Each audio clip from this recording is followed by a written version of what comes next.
Olá pessoal, tudo bem com vocês? Força aí, vamos lá na luta. Companheiros, hoje nós vamos começar a estudar um assunto chamado ciclos biogeoquímicos, tá? Ciclos biogeoquímicos. E para que a gente entenda isto, eu quero que você, só para descontrair um pouco no começo, quero que você faça em casa um experimento para mim altamente didático. Você vai pegar o liquidificador da sua mãe, vai colocar o caneco no liquidificador, vai colocar na tomada, vai tirar a tampa dele, aí com essa mão direita, você vai colocar dentro do liquidificador, segura a hélice com força, não solta. Você vai ter uma surpresa. Com a outra mão, aperte o botão velocidade máxima, Power Ranger Super Dissipator. Você vai ver que 3 dedinhos da sua mão serão arrancados. Não se preocupa, sobrou 2. Pega esses 2 dedinhos que sobrou, pega a tampa do liquidificador, tampa, e acaba de triturar os dedinhos. Liga lá, faz um suco com os seus dedinhos. Por que eu fiz um suco com os seus dedinhos? Porque se eu tivesse feito com o teu bingolim, daria pouco suco. Então eu fiz com os teus dedos. Naquele suquinho que está lá, eu encontro 6 moléculas principais do teu corpo. Eu não disse que você só tem 6 moléculas. Eu disse que você tem 6 principais. Olha quais são elas. Água, sais minerais, carboidratos, que são os açúcares popularmente falando, os lipídios, as gorduras, as proteínas e os ácidos nucleicos, DNA e RNA. Nós podemos fazer uma separação dessas moléculas em 2 grupos, moléculas inorgânicas e moléculas orgânicas. Qual é a diferença? Molécula inorgânica é molécula que não tem carbono na composição. Quais são elas das 6 que eu citei? Água, H2O não tem carbono e os sais minerais. As outras 4 que sobraram são ditas moléculas orgânicas porque tem carbono na composição. Carboidratos, lipídios, proteínas e ácidos nucleicos são moléculas orgânicas. Tudo bem? Existe uma molécula que é uma exceção importante para nós da biologia nessa regrinha, que é o gás carbônico. O CO2, o dióxido de carbono, apesar de ter carbono, ele tem propriedades de molécula inorgânica. Então, para nós da biologia, o CO2, ele é tratado como molécula inorgânica. Tudo bem? Por que eu te apresentei essas moléculas? Porque nós vamos justamente estudar ciclos na natureza que tem a ver com a formação da maioria dessas moléculas. E eu quero agora que você entenda por que esse nome feio aqui, ó. Olha o nome. Ciclos biogeoquímicos. Você vai estudar o ciclo de uma substância química, de um elemento químico. Ciclo da água, ciclo do carbono, ciclo do nitrogênio. Você vai estudar ciclo de substâncias químicas, de alguns elementos químicos. Companheiro, por que ciclo? Porque nós vimos nas cadeias alimentares que a matéria tem um comportamento cíclico. Ela vai e volta nas cadeias, nas teias alimentares. Lembra? Graças aos decompositores, as substâncias são recicladas. Por que bio? Porque nesses ciclos nós teremos a participação da vida, como você vai ver. Gel acontece no nosso planeta Terra. Ciclo de substâncias ou elementos químicos que tem a participação dos seres vivos que ocorre no nosso planeta. Tudo bem? O primeiro ciclo que nós vamos desvendar, companheiros, é o ciclo da água. O ciclo da água é um dos que mais cai em vestibulares. Enem, você encontra várias e várias questões sobre o ciclo da água, tá?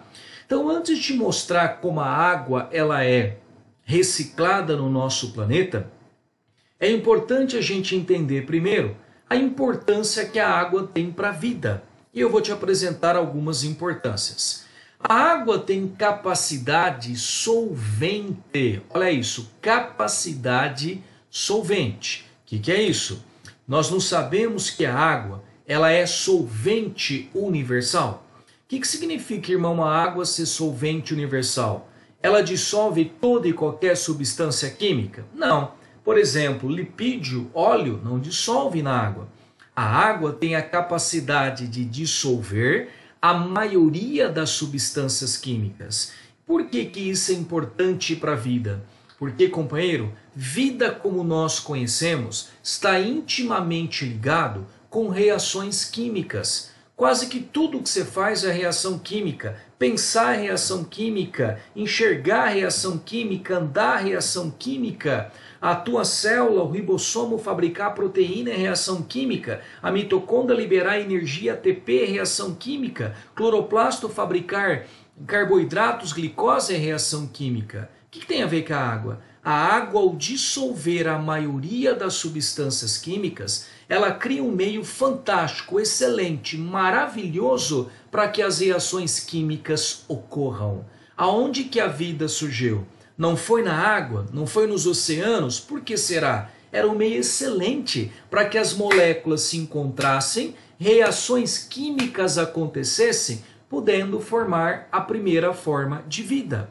A NASA, ela enche a boca para dizer: quer achar vida? Me mostra onde tem água líquida, que eu te mostro aonde que aumentou exageradamente a chance de você encontrar vida como nós conhecemos. Porque é um meio excelente, maravilhoso, é o tubo de ensaio universal para que as moléculas se choquem e reações químicas aconteçam.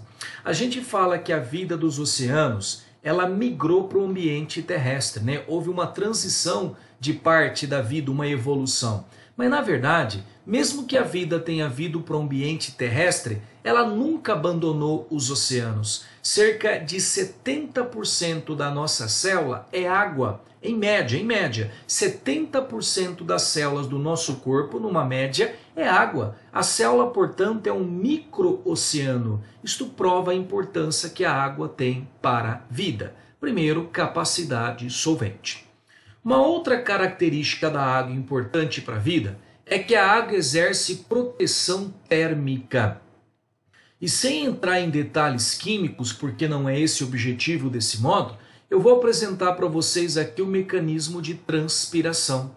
Olha só, quando nós transpiramos, tanto animais quanto os vegetais, a planta transpira na folha. Se você coloca um saquinho em volta de um galinho, passado um certo tempo, você vai ver que as paredes do saquinho embaçaram, formaram várias gotículas de água. A água na forma de vapor, ela sai do estômago da folha ou pela cutícula e se condensa no saquinho, mostrando que a planta também transpira. Gente, a transpiração é um mecanismo de resfriamento do corpo dos organismos. Quando nós transpiramos, quando aquela água do nosso corpo, dos nossos tecidos, parte da água do sangue, ela absorve muito calor do meio, essa água ela evapora e ela sai pelo nosso corpo no mecanismo de transpiração. E quando essa água evapora e sai, ela está levando junto com ela parte desse calor. É um ar condicionado no nosso corpo. A planta também, como eu te mostrei. Cara, a planta fica o dia inteiro no sol. Se não fosse a transpiração eliminar parte desse calor, a temperatura dela poderia subir tanto que ficaria uma temperatura inadequada para o funcionamento das enzimas. Você estudou lá atrás, né? Que a enzima, você aumentar demais a temperatura, ela sofre desnaturação e para de funcionar. A água exerce proteção térmica. Uma outra função importante que a água tem para a vida é que é um excelente meio de transporte de substâncias. Está aqui o sangue. O sangue é líquido porque tem água. Tira toda a água do seu sangue. Sobraria uma massa, uma pasta sólida de células, principalmente hemácias. Imagina se o teu coração conseguiria transportar um sangue sólido. Seria impossível. seivas nos vegetais, né? A seiva bruta, né? Água e sais subindo pelo xilema, seiva elaborada descendo pelo floema, né? Açúcares mais água. O transporte da seiva só é possível porque as seivas são líquidas. E quem permite com que essas seivas sejam líquidas é a água. Tanto a seiva bruta quanto a seiva elaborada contém água na sua composição. Além de citar o sangue, as seivas vegetais, a urina também, amigo. A urina é importante, a água que tem na urina é que torna a urina líquida, permitindo a eliminação dos excretas. Imagina se não tivesse água na urina, como é que se colocaria para fora esses excretas sólidos, não é? Seria bem complicado para o nosso organismo. Então deu para você perceber de uma maneira rápida que a água é essencial para a vida. Vamos agora entrar propriamente dito no ciclo. Amigos, quando nós falamos no ciclo da água, a primeira coisa que a gente tem que ter noção é o seguinte: qual é a porcentagem de água doce que nós temos no planeta? Doce. Olha, eu vou pegar aqui números aqui, ó. 97%, vou tirar essa fração aqui, ó. 97% da água é água salgada. Então podemos dizer que cerca de 3% da água do planeta é água doce. Se você achou que 3% é pouco, você não sabe da maior. Desses 3%, olha isso, a maior parte da água doce está presa nas calotas polares, nas geleiras. Água doce que a maioria da população do planeta não consegue utilizar, porque está na forma sólida, congelada. E a maioria da água doce disponível do planeta, disponível para o consumo, é justamente a menor quantidade que tem. É água doce dos rios, dos lagos, não é? É a menor quantidade. Repara isso, irmão. Então, a quantidade de água disponível para a gente utilizar é a menor quantidade. Daí a preocupação. E eu vou te dizer uma coisa: a preocupação não é somente a menor quantidade de água doce disponível. A preocupação também é a qualidade dessa água. Por exemplo, se nós pegarmos no Brasil, né, tem uma bacia hidrográfica invejável. Imagina quantos litros de água o rio Amazonas joga por segundo nos oceanos, né? Aquíferos espalhados pelo nosso território. Só que não adianta bater no peito e falar temos bastante água se a gente não cuidar da qualidade dessa água. E isso é um problema na maioria dos países do mundo, né? O esgoto doméstico e industrial lançado nessa água, alterando a qualidade dessa água. Portanto, o problema não é só a baixa quantidade de água doce disponível, mas é a qualidade dessa água. Isso tem que ser muito observado. O ciclo da água é um ciclo relativamente simples e que eu acredito que a maioria de vocês já manja isso. Agora vem comigo, então vamos devagar. Ó, aqui nós temos a água líquida presente nos oceanos, lagos e rios. Essa água ela é aquecida pelo sol e a água líquida se transforma em vapor. Um mecanismo que nós chamamos de evaporação. Então, o ciclo da água iniciou com a evaporação dessa água. Tudo bem? A água líquida presente em algum tipo de ambiente. Essa água vai subir, vai chegar na atmosfera e vai condensar. Só que essa água que sobe na forma de vapor não é só pela evaporação. Olha aqui, ó. Se é um ciclo biogeoquímico, bio tem a participação da vida. Como é que a vida participa da água? Animais e plantas, principalmente pela transpiração. Acabei de te mostrar ali que a planta também transpira. A água na forma de vapor que é perdida pela transpiração dos organismos sobe e vai se juntar também com aquela água que estava que veio da evaporação. Amigos, nós falamos que a vida participa do ciclo da água, principalmente pela transpiração.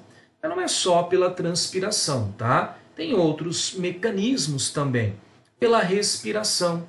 Quando nós, por exemplo, seres humanos, respiramos, o nosso tecido, o nosso sangue, ele é quente se comparado com algum outro tipo de ambiente, né? Não é uma temperatura exagerada, mas quando passa pelos capilares, os capilares estão passando a nível pulmonar, um pouco dessa água ela evapora e ela vem para dentro dos pulmões. Quando nós expiramos, além de soltar o gás carbônico, está saindo também um pouco de água na forma de vapor. Lembrando que a respiração celular, que acontece também lá na mitocôndria, aquelas reações químicas todas, também produz água. Então a vida também participa um pouquinho dessa água pela respiração. Também podemos dizer, amigo, pela excreção.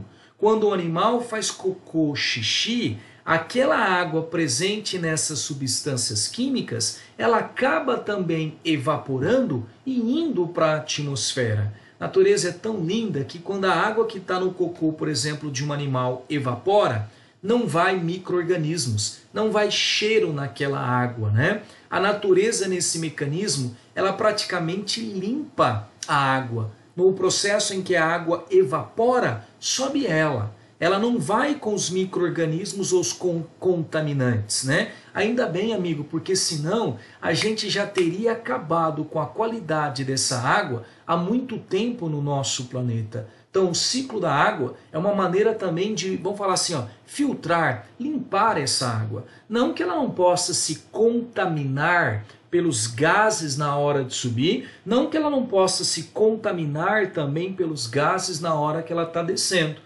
Um exemplo seria a questão da chuva ácida, que nós iremos estudar futuramente, tudo bem? Mas vamos voltar então, ó. A água sobe principalmente pela vida na transpiração. A água subiu pela evaporação, a água subiu pela transpiração. Se nós fundirmos essas palavras, evaporação mais transpiração, nós vamos formar uma palavra só, a palavra evapotranspiração. Evapotranspiração é a fusão da palavra evaporação com transpiração. Por exemplo, você aprende na geografia, floresta amazônica tem elevada evapotranspiração. O que significa isso? Lá o ambiente é tão úmido e tão quente que evapora muita água. Tem tanta vegetação que transpira muito. Se evapora muito, transpira muito, ou seja, elevada evapotranspiração, o que tende a acontecer na região? Chove muito, elevada precipitação. Eu te pergunto, amigo, desmatamento interfere no ciclo hídrico, no ciclo da água? Sim, né? Se eu desmato, se eu tiro a vegetação, eu tenho menos transpiração. Menos transpiração, menos água sobe. Menos água subindo, menos água desce. Tudo bem? Então vamos lá, volta comigo aqui, ó. Subiu por evaporação, por transpiração. A água condensa, forma as nuvens e eis que começa a chover. A palavra chique para dizer que a água está voltando é a palavra precipitação. Cuidado, amigos, precipitação é a água voltando para o ambiente. Chuva é um tipo de precipitação, não é só na forma de chuva, ó, pode ser na forma de neve também e granizo, gelo, né? Neve, granizo, gelo, chuva, neve, granizo são tipos de precipitação.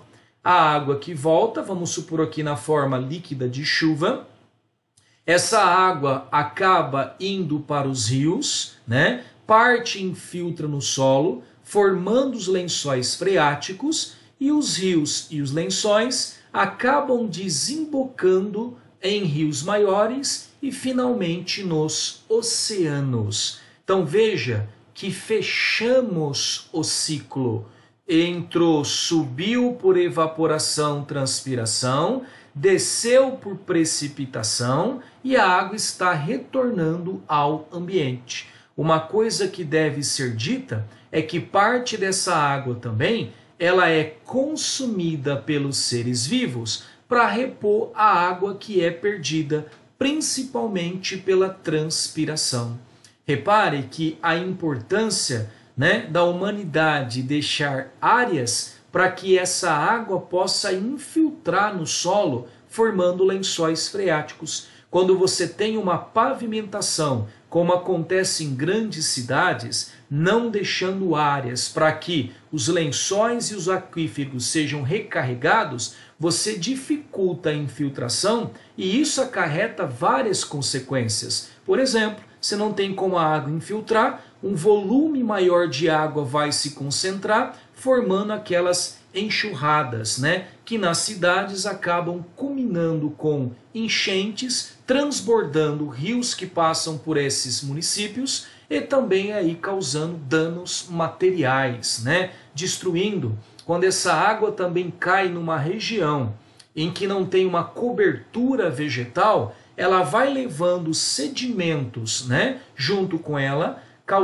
criando crateras, buracos, e também esse sedimento todo é levado para os rios, levando aí ao assoreamento desses rios. Olha a importância da gente, então, ter um tipo de planejamento para que possa conviver com esse ciclo da maneira mais pacífica possível e tirando benefícios e não colhendo consequências maléficas da interferência. Tudo bem? Então, resumão para a gente encerrar. Sobe por evaporação, sobe por transpiração, desce por precipitação, fechando o ciclo da água.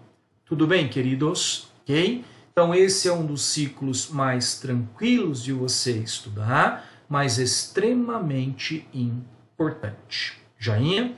Aí no finalzinho você tem a tarefinha, beleza? Fiquem com Deus.